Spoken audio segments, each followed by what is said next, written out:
morning and welcome. Thank you so much for joining me after we missed 1 week last week. Due to technical difficulties, technology is with us tonight. Thank you for everybody that's joining. We're on the Bigfoot Outlaw channel. We're broadcasting right now across Facebook, YouTube, and LinkedIn, and this is going to be uploaded later on to all podcasting platforms, so you might be watching or listening to us anywhere. My name is Inbal. I'm a psychic, tarot reader, and witch, and I have an unbelievable guest for you tonight. I literally cannot believe it myself. So those of you watching, those of you catching up later, please put your hands together for author, publisher, and long-term occultist of Mandrake of Oxford. Please welcome Mog Morgan. Hey! I'm so excited. Hi. Hey! How are you? I'm good, especially Amazing. after that introduction. Wow. That's like nothing. I didn't want to touch on like too many things because I thought, well, there's so many things that you do, and because we haven't caught up in like 20 years, I don't know if there's some stuff that you sort of dropped by the wayside, picked up again. And also I didn't want to make such a huge deal over how long you've been involved in the occult, because I didn't want to make it sound like you're very elderly. But you've been around longer than a lot of our viewers have been alive. Yeah. When did you find your way into the spiritual, the spooky world? In the mid-80s? Well, I usually date it from 1981. Wow. 1981, which is without saying how old I am, I used to say I was 3,500 years old. That was a good. That was a good one. That I'm the reincarnation of Seti the First. Yeah, I've got a friend called Athena that whenever anybody asks her that, she says 4,000. Yeah, well, that sort of thing.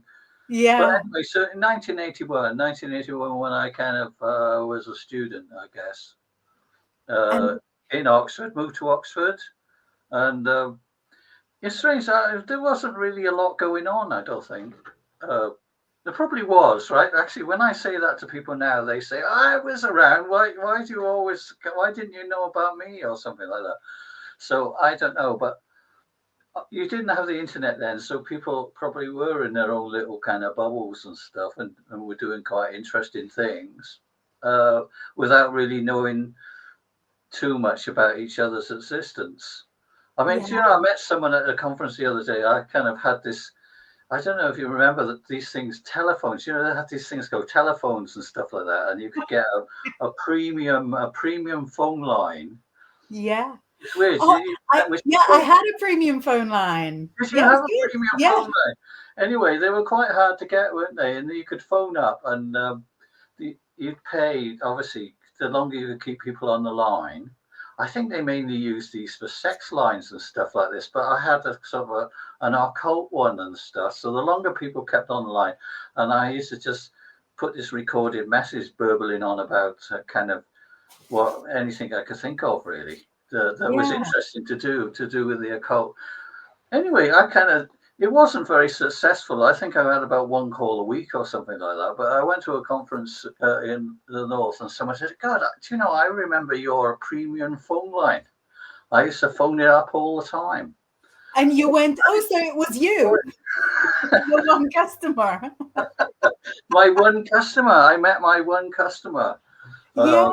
I mean, which is always amazing, because you never really believe that there is someone. I mean, the same thing. I used to do this at the same time we had a radio station. We had a pirate radio station. Somehow or other. I think I could say that. Did you have like the big machine that does the radio thing? I never knew if anybody ever listened to that either, because it only broadcasted about 5 square miles or something like that in Oxford. And, you know, it's just totally illegal. So in the end, we had to stop, because they kind of found out who we were. But anyway, I thought, I don't know, we are enjoying ourselves, but I don't think there's anybody listening.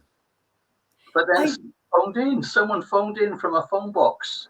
Can we play Gong or something like that? You know, because we only had about one record, I think. We were playing the Gong record, you know, for the Pothead Pixies and stuff. And someone phoned in and said, we're Pothead Pixies. And thank you so much for playing all the crap that you play, you know. Yeah. I think that the more technology expands, the more there are listeners. So I think if you average, say, like 2 listeners per show, I think we still average like 2 listeners per show, because there's, you know, there's a wider array of, you know, of shows, and that feeling of nobody's listening is literally how people get through doing stuff that has millions of listeners, millions of viewers, because you're just there. There's a camera. There might be somebody else in the room, but that is it. That's all you see. So, you know, you get through it thinking, who's going to listen? Maybe my dad. Maybe my dad will listen. That'll be nice. It'll be nice for him. You know, he'll get to. My parents are gone now, but no, I'm not sure what they would think of if they. Actually, but having said that, you know, we did one of the things we did in 1981, which was to have a magical art show, because that was the thing, that people doing all this art, and so we had a magical art exhibition. We got all this occultists to do all this stuff. It was really weird stuff and things, and some of it was quite erotic, I suppose. You know, there was the time of a group called the Temple of Psychic Youth, and they were quite they pushed the boundaries quite a lot, really, one way or another, especially in their image making. So anyway, there's quite a lot of pictures of people's genitals and stuff like that, but all kind of very tastefully decorated and stuff like that. Anyway, my parents decided to come and see this exhibition, you know, and I thought, oh God, I hope they don't go and look at that picture, you know.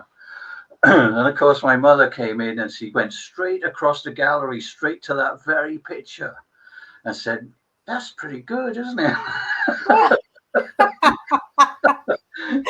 She said, "Yeah, no, that's interesting." She said, "You know, it's not the boring stuff, is it? You really find in art galleries." Yeah. So, we did a lot of good stuff, I think, in 1981. Yeah, that's a real positive, because I'll tell you what's interesting for me, because I came on the scene like late 90s, very, very early 2000s. And the question that I found had got asked again and again and again is, so in the late 90s, early 2000s, the question was, Buffy the Vampire Slayer has got a whole bunch of new seekers. How do you guys feel about them? And then 3-4 years later, Harry Potter had got a whole bunch of new seekers. How do you feel about them? And then, you know, in the lockdowns, I got asked about WitchTok a lot. How do you feel about all the new seekers? So I feel like it's a pattern that has always been there in my experience. Fill me in on the previous 15 years. Has there been, because I know from just watching the Doors movie with Val Kilmer, who's so gorgeous in it, that there was a revival of witchcraft then. Has it sort of come around less and less often, more and more often? Fill me in. I'm dying of curiosity. You have to remind me. But someone told me that, you know, the teen witches, I think we met, you know, when the teen witch thing was really happening. And obviously people have been doing magic for a couple of years, you know, for a year or something like that. Everybody gets really snooty about when the new lot come along. I think that's the thing you notice, you know, everybody becomes quite an old git really quickly. And then you get a new trend. But someone said when the teen witch things, I mean, there was something a bit strange about it, but basically the teen witch people, they were okay, really, weren't they? You know, it could be worse. I get excited. They were really kind of quite cool and sort of exactly. They didn't have horrible ideas or anything like that. I don't know I why I think thought about that, maybe it has to do with that I'm Pisces and you're Pisces, so we feel elderly from an early age anyway. So you always feel like you're sort of welcoming the grandkids, welcoming new people. And I always find it so exciting when some new gorgeous goth girls walk into a meeting. I feel like, there's some more people to share with, to celebrate with.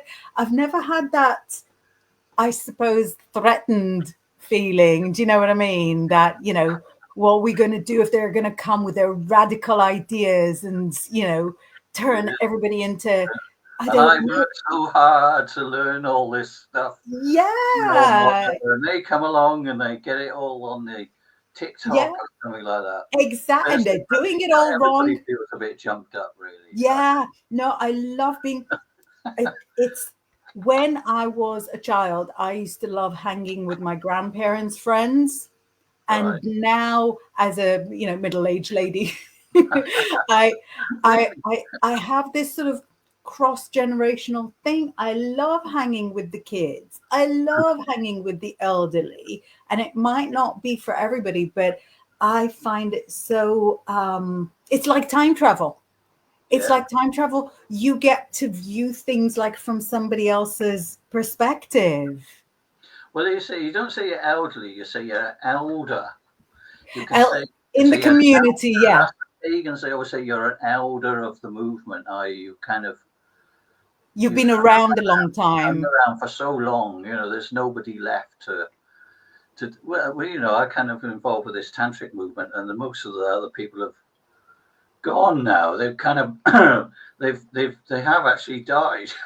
Yeah. Or they got fed up with it. That's the other thing. People get fed up with certain sort of streams of magic. It looks very glamorous and everything when you see it. Whether you might see it on the TV, in a movie. Where, like, one for my generation was The Devil Rides Out. And people kind of, that was the thing that turned a lot of people to magic. But yeah, but so you get a trend, and then it kind of, and people think, oh, I want to do that type of rituals thing, or the Wiccan thing, which you or whatever. You have to do these rituals, quite a lot of rituals sometimes in some of these traditions. Certainly one a month, right? That doesn't sound very much, one a month, but after a while, it kind of does tend to. It's a big commitment. It sort of makes time go a bit quicker, really, because there's always this thing coming up, in the month, and then the 8 festivals and stuff. But after a while, I think most people do get a bit. It kind of where you need something else, really, or people say that. I mean, I'm not too bad about that, but people it's obvious that they do get a bit. I mean, someone said to me when I was a student, you can tell a religion when it's real, when people get really bored with it. Yeah, a real religion is actually quite boring, because it's real. It's been going on for ages and ages, and people have kind of know all the songs and they know all the rituals by now, and whatever. So, yeah, I think that's the trend I see. I finally remembered what your question was. So 1981 revived people. In my tradition, they talk about the magical revival. Like you have Christian revival, whatever. We have the magical revival. Why not? I think there's people are always saying, oh, it's happening now, but I think 1981 was a sort of magical revival, really. Like I said, there wasn't much going on, so there probably were. Or the bookshops were still there, and they've been going for sort of 100 years, and they're quite important. But really, it did seem to be things were in a low ebb. Some of the traditional covens and stuff from the 1950s were very difficult to get in touch with. Yeah. Apparently, and whatever. But suddenly, from 1981, something happened. I said people were. I don't know. There were sleepers. There were all these sleepers everywhere, and then suddenly they were activated. Yeah. And the sleeper has awakened. I mean, on a physical level, I think that happened. There were friends of mine who were involved in an American order, the OTO, the Order of Oriental Templars, which is quite a mysterious order, you know, that you kind of get these find these things in bookshops and say, God, I really want to join that. But actually, it wasn't functioning very much as an order at that stage. It had sort of everybody was just an associate waiting for them to get this thing, have more than one of them, you know, to sort of get to a critical mass. And then suddenly, 1981, everybody got enough. There were enough people suddenly around who were interested to do wild things and whatever. The whole thing woke up. Yeah. I mean, I So think it became a movement. That was the Crowley OTO type thing, which had been bubbling away before that. I'm not saying that, but it kind of reached a kind of explosion in 1980s, I think. And you know, there were the kind of people that before that had been writing books and working quite privately.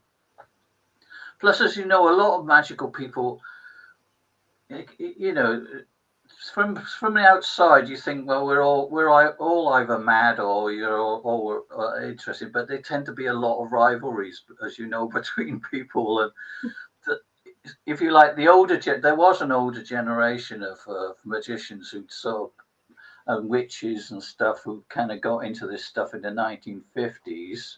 Yeah. And they were a bit sniffy about all of us lot who turned up in the 1980s and were into Aleister Crowley and stuff like that. So that would be the thing that would split people up. There would be the people who were into the kind of slightly more, I don't know, you can't really say it's sensible type of witchcraft, right? But like traditional. Just as nutty in its own way. Yeah. But they got a thing about, they had a thing about Aleister Crowley that they thought, oh, Aleister Crowley, that's going a bit too far, really, you know. But now everybody's that's gone. Now people are much more sort of you know, open-minded, not suspicious of each other. But then they're suspicious for a different reason now. I mean, maybe it was because of what you say. Well, you know, everybody has to make a living and stuff. You know. Yeah. So they always used to say that each town, there's only room in one town for one witch, right? Traditionally, wow. Right, because there's only enough business really in a village anyway for one witch, and if you get two witches in a village, there's always trouble, one way or another. And I think it's a sort of job market share type thing, isn't it? Yeah, you know, there's only enough business for one, or at least someone's. I think we create our own economy, you know, because I give readings. I also receive readings. Yeah. I will buy the occult books and also gift them. I think we create our own economy, and the bigger we are, the bigger the economy is. You can't imagine how thrilled, because I'm like out in the sticks. I'm out in West Yorkshire. It's like only villages. You have the big village, and then we're in the small village. That's what you have. If you want to go to a city, you've got a big drive on your hands. And when I first ran into another witch in like the mum group, in the sort of mum and tot group, my excitement knew no bounds. Finally, another witch in the village. Right. So yeah, it's a personality, isn't it? But do you hate each other now, or do you get on all right? So no. It's circumstantial. There's, because we're moms, there's people that have family help. And when they have family help, they can go out to the woods and celebrate and party and meet up with other people. We have no family help. Every time somebody wiped the bum of any of my children, it was either me or husband, nobody else. So I have not been out in the woods celebrating. I haven't been in Witchfest now in 15 years, making I was going to ask you about that.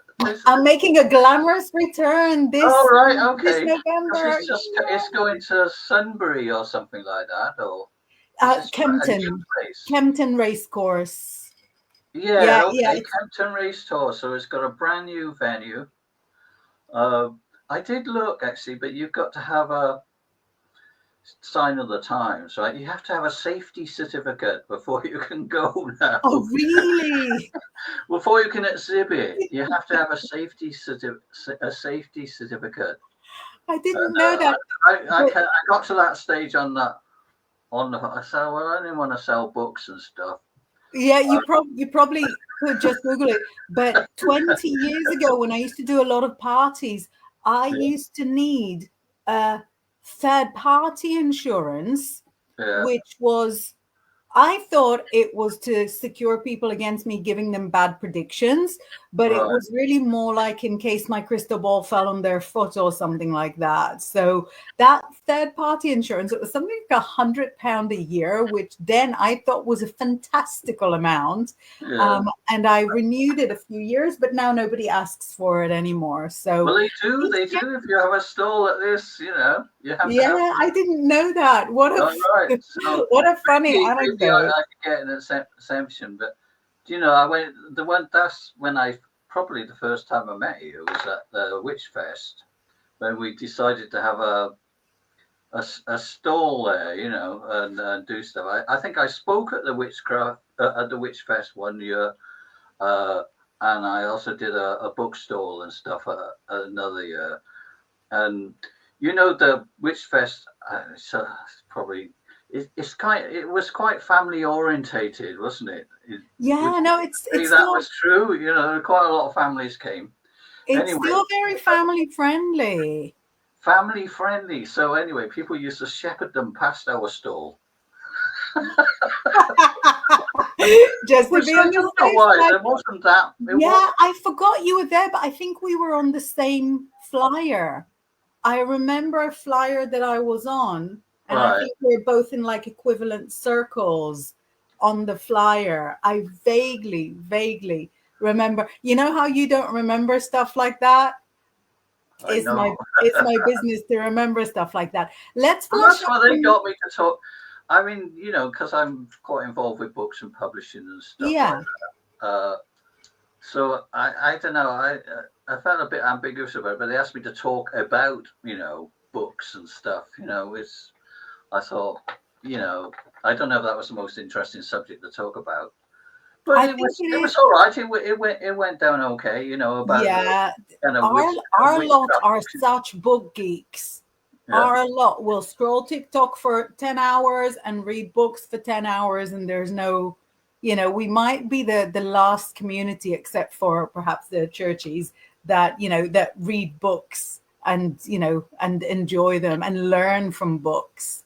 We're We very got book some. people. You're right. Absolutely right. We're the people of the book, really. Yeah. One way or another. Yeah, some of us at least twice over. We've got some messages from We've got viewers. So messages. we've got Roger saying howdy. We've got Oh, Sandy Roger.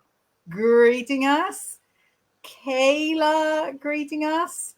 Latro stopping by for a hello, and he's about to head out in Austin. Austin, Texas. Yeah. Wow. Lucy, sending lots of love to everybody affected in Texas. Mwah. Topi. See, someone remembers Topi.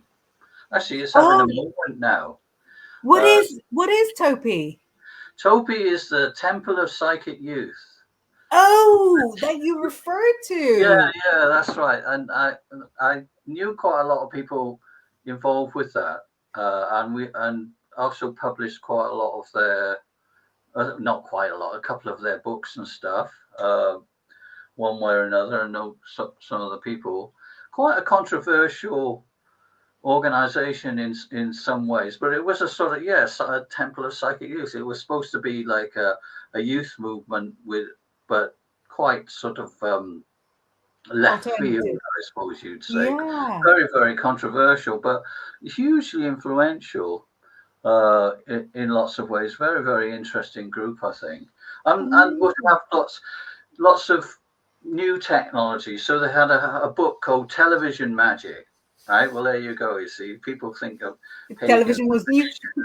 Going to be all very folksy and stuff like that, but they used to use the television, but I don't think they tuned it to anything in particular. So they used things like white noise, basically, from the television, and maybe other. Plus, they were also very into creating television and visual stuff, quite sort of stunning. Some of the things, some of the awful things that people say about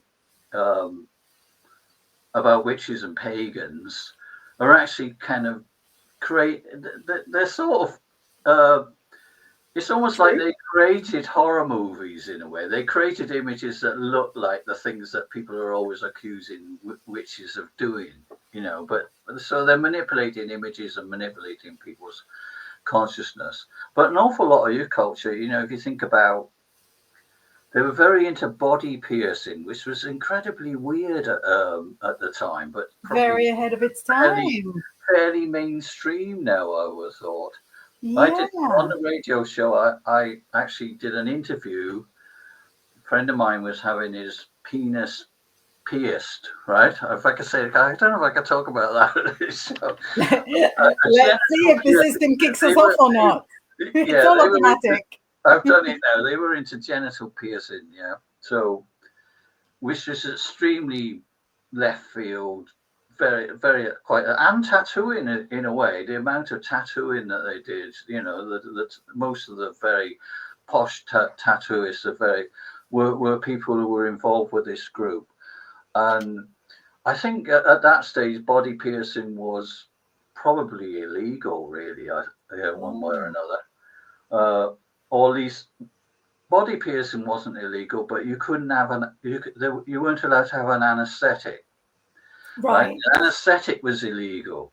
So trying to get one of these quite difficult piercings without any sort of anesthetic was quite tricky. So they had their own underground network of people who did this now, which also appeared in all these films and stuff. So I go along with his friend to do this interview with a piercer as he's actually doing the piercing. Wow. This will get broadcast on our pirate radio station and stuff. But was there screaming? So bad. Loads of people have piercings now, and certainly in terms of tattooing, which was again very magical. You can see that those sort of body modification, tattooing and stuff like that really has a big overlap with the occult and magical movement one way or another. I mean, but now obviously, like with any interesting thing, it goes kind of completely mainstream, and which is fine, nothing wrong with that. But people forget how occult that whole thing was. It had a whole, and that would be the sort of thing that Temple of Psychic Youth were into. And the guy who actually was one of the big Genesis Porridge, which is always thought is a strange name. That's what Lucienne said, and I didn't. It's Genesis Porridge. Who was a kind of interesting guy. I actually, I wanted to invite him to do something. So here's a bit of magic. So I wanted to meet Genesis Porridge. To invite him to do this stuff, and I have no idea how to get in touch with him. He was a very sort of private individual. So I went to Watkins bookshop, and there was a kind of little parcel on the doorstep, right? A little red parcel, and someone said.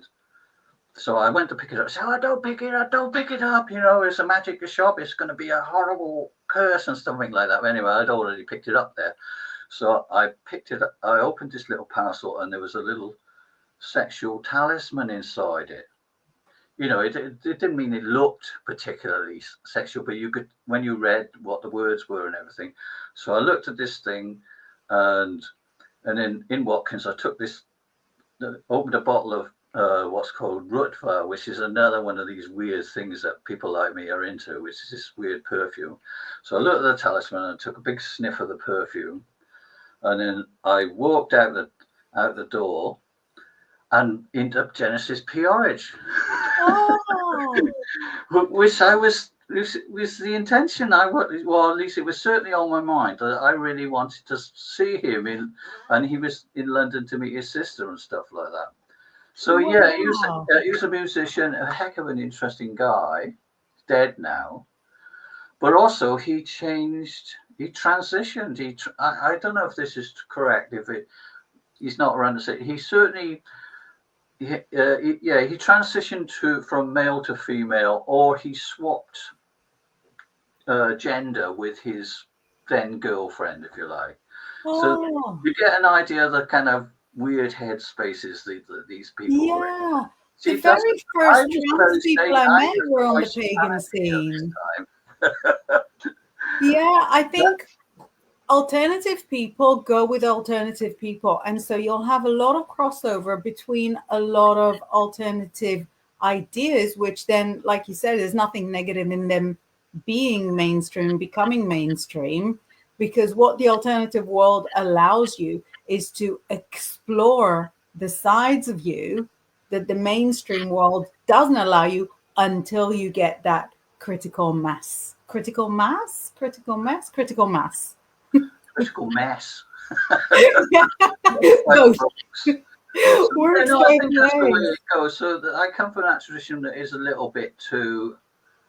See, like the background behind Mogg, so would I. Oh, you like the background? Yeah, the background. Yeah. It's from an Egyptian tomb, which again is one of the things that I'm very involved with is Egyptian magic, and I've developed a particular Egyptian magical system that combines kind of East and West really with kind of, well, anyway, so the tomb, I think it's one of the painted tombs in not in the Valley of the Kings, but I think it might be Deir Medina, sort of the village with all the craftsmen there, and it kind of shows the ideal afterlife really, which is this kind of beautiful, well, the best bit of any life, with crops and food and people enjoying themselves and all the rest. So yeah, so it's from a tomb, but and I do sort of videos and stuff. I've got quite a good collection of this sort of stuff. But yeah, no, I really relate to that. One way or another of what we're aiming for, immortality and a good life. Yeah. So what was your shall we say gateway drug into the occult? Where did it meet you? You're a regular teenager going about your teenagery things. What was the first thing? Because for me it was the tarot. I it was just so standard, so ordinary. If the elders of the church tell you that the tarot will lead you to witchcraft, they're not wrong.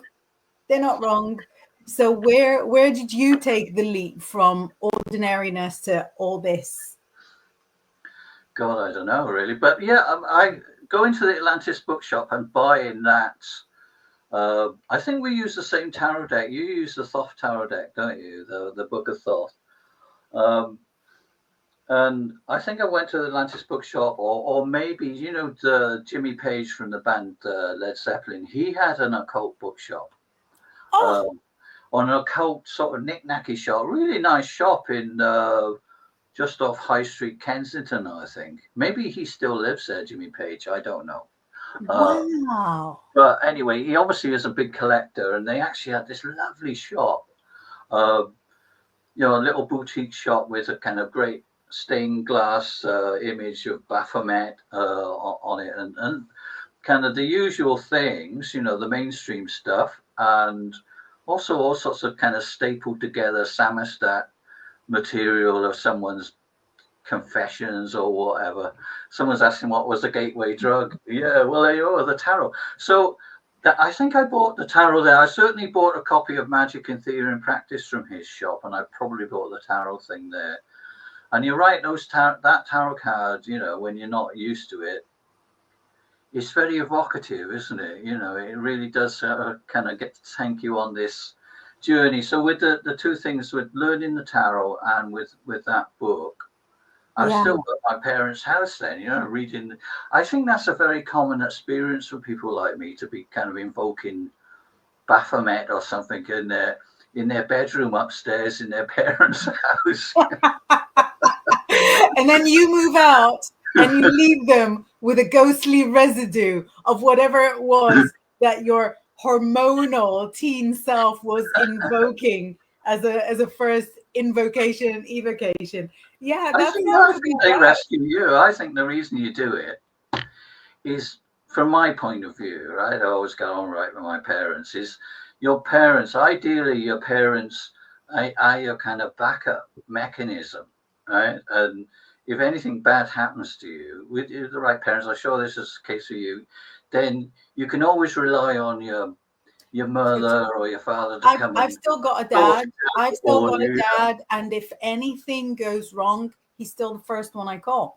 Yeah. He's like a 5-hour flight away. Doesn't matter. Anything goes wrong, anything goes bad, that's my first phone call. If I've got like one token, one phone token, then yeah, that's the number one. So yeah, I'm just thinking, have I got magic and theory in practice? Magic, ritual, power. No, I've got magic, ritual, power, and purpose. Liber ABA, you see that. Funny enough, Liber ABA is Liber Abba. Abba is father. Yeah. So the magic, Crowley's magic book is like your father.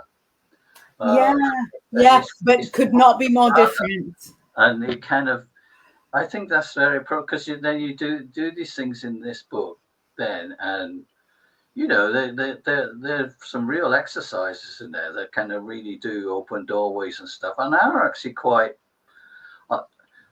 quite scary in a way. You know, like they say about, because there's an exercise about raising Kundalini and stuff, which sounds very glamorous and everything like that. But basically, Crowley starts his book by saying, well, you do these sort of exercises, and if you're not used to yoga or done a lot of meditation, suddenly all these weird things start happening in your body and everything like that. And you kind of, most people find that they kind of chicken. Well, everybody, I think everybody is common. You kind of chicken out, really. Once you start feeling that, whatever you call it, that rush or that, that thing that your body is suddenly turning inside out or whatever, then it's natural to say, I think I better stop. read up a little bit more and figure out what read a bit more of the book or whatever, and whatever. But as I say, if something really went wrong and a demon turned up or whatever, I think you could probably call for your mum and dad to come. I always felt that they were psychologically that they were there as well. Sometimes in visions and stuff like that. That they are one of your first allies. They are your ancestors, aren't they? And that's we make a joke about it, but the idea that your ancestors are something, especially the departed ones, who you might kind of ideally call upon as allies to help you in your time of need, which is the kind of, again, that's a very Egyptian sort of way as well, that their ancestors were kind of hung around, and if they needed something, they kind of come and say, "Oh, can you go and see?"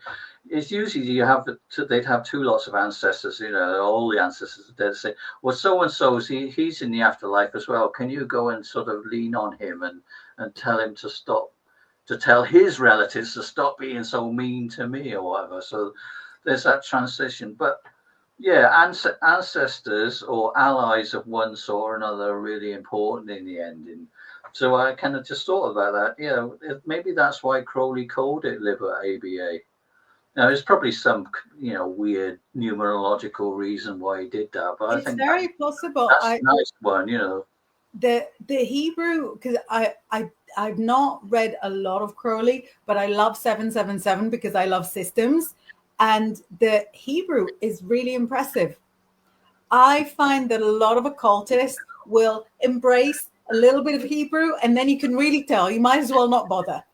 But when somebody who otherwise wouldn't even have the background gets really into the Hebrew in a way that they really understand it, it shows. And for me, Crowley has a real powerful two-footed hold in it, and I was really surprised to find a lot of Arabic in 777 as well. So it's really across the board. So Abba must have been, also, there must have been multiple meanings, isn't it? It's Liber. I don't know, Liber ABA, right? If it is so, that would be, well, it's also called Book 4, right? So ABA comes to 4, doesn't it? A is 1, B is 2, and you got another A. Yeah. So hence he calls it Book 4. Yeah. And Book 4 is, again, there's probably going to be lots of clever people who know why Book 4 and stuff, but I Well, guess. the four in the tarot is the emperor, who is the father issues. It's the daddy, so that could be yet another connection. Yeah. The number 4 is very, very important in all these different esoteric systems, one way or another. They also, like, because of the supposed, one of the names of God has 4 letters, I suppose. That's one thing. And quite often, magical books are written in 4 parts, or Right. 3 parts with a 4th part, which, you might get if you're lucky, or it maybe doesn't exist, or people write the 4th part of a book. So yeah, Like these the are. Hitchhiker's Guide. Someone's written on. Did you see that? They said Genesis had a Thoth Yeah, 4 wands tattoo. yeah. So He was very into tattoos. I don't know what that is. yeah. So That's the Four of Wands yeah, is actually, I think it's a very gender affirming card, because yeah, each of the wands has like a dove on the one side and a ram on the other, and they're not even like neat and tidy. It's not like dove ram, dove ram. yeah. It's kind of mixed. So I've always found that it had like a gendered Oh yeah, aspect look to at it, that. right? Yeah, So we've got the ram and the dove. Is it a ram? I don't know. Ram yeah. and dove. So like masculine, feminine, and each wand sort of goes from one to the other. So the fact that that Genesis had transitioned and had a partner who also transitioned is very this. So yeah, I that's sorry, such mind-blowing stories. Thank you, Luciane, for filling us in. And also, Luciane, how old are you? Why do you know all of that? I thought Luciane was like 30 years old. It's very youthful, very youthful. No, I think Psychic TV. All right, you got a Temple of Psychic Youth, and you got the music that they did. There's a whole kind of lot of bands that, but theirs was called Psychic TV, Mm. which I think of as probably the most poppy of the whole lot of them. But there's Nurse with Wound and the Swans and Coil and all the rest. Well, of course, this is from ages ago and stuff. But I think when they went back on the road, I think about 10 years ago, and mainly in touring in Europe, and they found that they had thousands of fans. Loads of people knew their music and really liked them. A really sort of big following. So I guess people still like the music. Some of it is Yeah. a bit unlistenable, I think, but some of it I really, really still like, one way or another. So So we when put I words was in your mouth, Lucienne. Are you kind of a new fan of Psychic TV, maybe? Or you're a no, huge no, no, no, no, no. there you go. She's You've 52. got So taste. yeah, Quite I a really, really interesting sort of music. Sometimes, as I say, it's unlistenable. I think it's horrible because they're very into. I mean, I think if you're pushing the envelope, you have to do that. They're very into what's called. I think they invented what they call industrial music, which sounds a bit alarming and stuff, but which can be very, very discordant and atonal music. So music without any tones in it, which can be actually quite beautiful, but potentially it can also be really discordant and horrible. But they have yeah, whole festivals in Europe to do with that sort of stuff. And does yes, sound really European. But so when yeah, well, good I luck to worked you. on Yeah, I the like to go too. when I worked on the Psychic TV show in the early 2000s on Sky, at first we launched with the name Psychic TV, thinking nothing like that existed, because before you could Google anything, and then we had to change the name because there already was something called Psychic TV, and and that was it. We were like, oh, really? A band? Literally nobody in the room knew about it. And that's people who are in that world, in the know. Literally nobody knew. So that's our little connection to Psychic TV, which is like exactly the opposite of a connection. Well, I And don't know. So people talk about their band. One of the albums was it's got this rather rude name called Throbbing Gristle, and I've heard Paul Morley and all sorts of kind of they all seem to know that one. There are certain things that are around, but some of it, it's a bit obscure, I suppose, in one way to whatever. Anyway, so you had to change your name. One of the people in that thing was she's written a biography of her time in that band. This thing, and she's got another name. I'm not sure I can repeat this on there, which is Cozy Fanny Tootie. Right? There's a good stage name for you. Yeah, because that's a her biography that's an Italian play, isn't it? Cozy fan tutte is that Mozart opera, maybe. Yeah. It means that's how they all do. That's what they all do, something like that. Così is like this, and is to do. Tutti is everybody. That's what everybody does. That's the meaning of it. So that's really cute to take that and pun it. Well, of course, because then you got, it is a pun, isn't it, or a euphemism for something else, you might say. I don't think.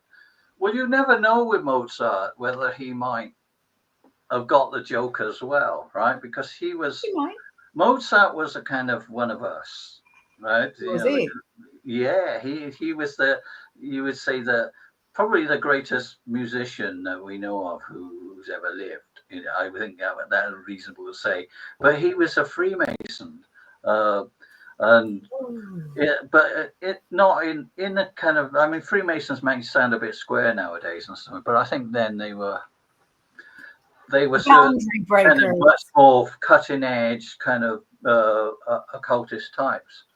So I think he did lots. He would have got the joke in that, and he wrote this opera, The Magic Flute, which is about us, right? It's about paganism essentially, and the magical journey to the underworld, one way or another, within a kind of commercial thing. So I hats off to Mozart. He's amazing. So I'm going to stop you reminiscing and No, you're not going anywhere. No, and fast forward you just to present time. What book have you got on? What are you doing at the moment? Please share with your new adoring crowds. Well, we've got quite a lot of projects on. We're still practicing magic and developing our own system, which, as I say, is a combination of Egyptian magic, but not like you've ever seen it before, and with the tantric tradition. So we do lots of work with that. I've written quite a few books now. The recent one, I kind of like the Egyptian Genesis of the Nephilim, right? This is the weirdest book I've ever written, which is about, because people are obsessed with the Nephilim. So and I'm obsessed with Egypt and stuff. So I wanted to they just said to it as could the Nephilim have anything in Egypt? And I thought, nah, probably not. But someone said do it. So I discovered that they probably do have quite a good connection with not just a peripheral too. Is quite important. So doing that sort of stuff and trying to spread the word about magic. Doing events. We've got a Thelemic Symposium coming up in September. That's the sort of thing I probably should mention.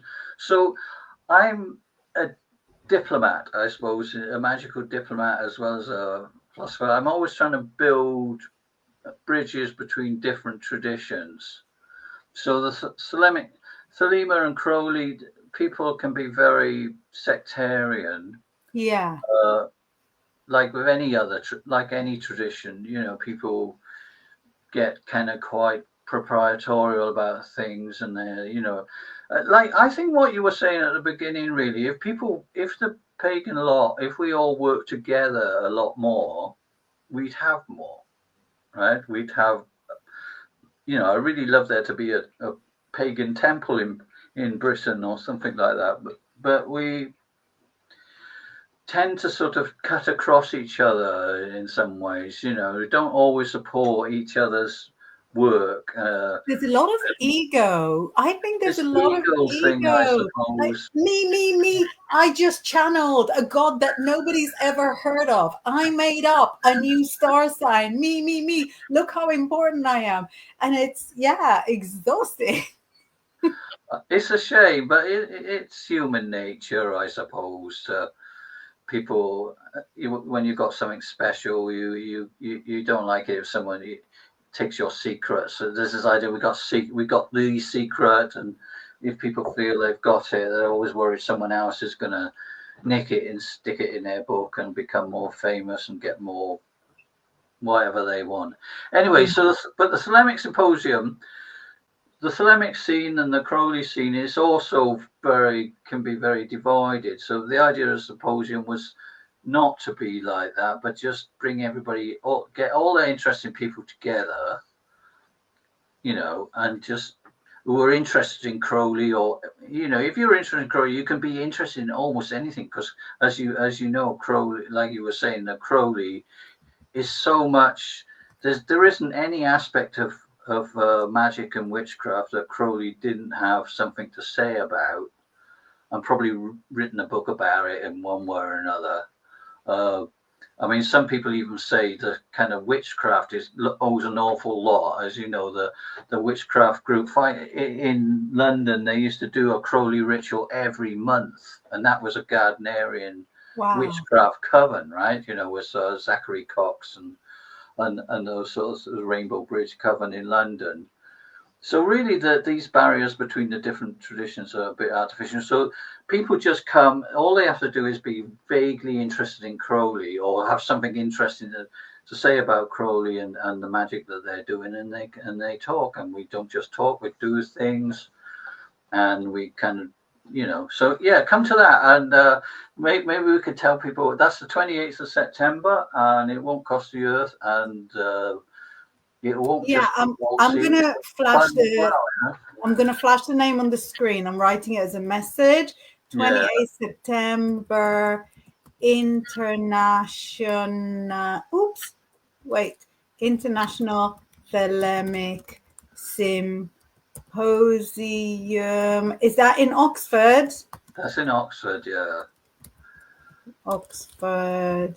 I should have had you have to go to a website to get the tickets or whatever, but anyway, you can find it. The Visible College is doing it, or if you come on Facebook and search for International Thelemic Symposium, you'll find all the details.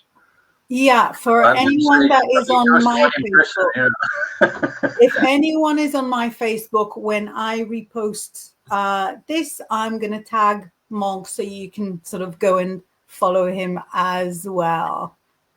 Yeah. Amazing. So Thelemic Symposium, we've got the book with the Nephilim. Let me put the title on. There's also someone flashed up there about the north of Britain. There's the Northern Occult Conference, of course, but that's early next year, May next year, in sort of Heskin Hall, I think it is, which is not far from Preston. And that's a really, really good conference gathering. The gatherings, in a way, magical movement, people associate it with covens and temples, but the gatherings are probably one of the more important ways that people network and learn magic, is by going and meeting other magicians and pagans and witches. I think even for solitaries, it's so nice to feel less alone. Yeah, absolutely. Amazing. So I'm going to start winding down. Why? Because I'm trying to keep it under an hour, because if I send you the file to upload to Instagram, it sometimes sort of gets very antsy if you try to upload something that's over an hour. So thank you so much for coming and chatting. That was fabulous. I learned so much. I enjoyed so much. And, come again if you can. Love to. Fabulous. Can I do the Crowley, do what thou wilt, shall be the whole of the law. Love is the law. Love and the will. Ah, you know it. There you go. Fabulous. Thank you, everybody, for watching. And if you want to get hold of Morgan, you can't find him, come to me. I'll send you straight to him. Thank you so much.